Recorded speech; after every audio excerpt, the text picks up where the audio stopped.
তো hello guys, আসসালামু আলাইকুম। কেমন আছো তোমরা?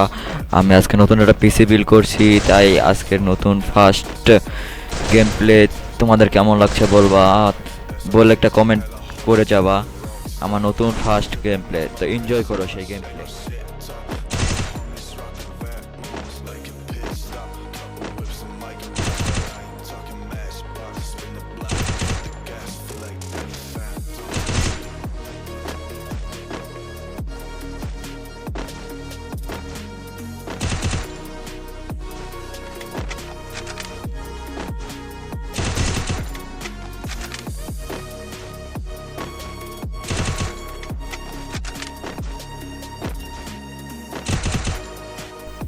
গাইস, আমার খেলা কেমন লাগলো তোমরা আমাকে একটা কমেন্ট করে জানিয়ে দিবা, যেন তোমাদের একটা কমেন্ট আমাকে মোটিভেশন করে। তাই আজকে এই পর্যন্ত, এবং লাস্ট কথা, আমাকে একটা সাবস্ক্রাইব করবা।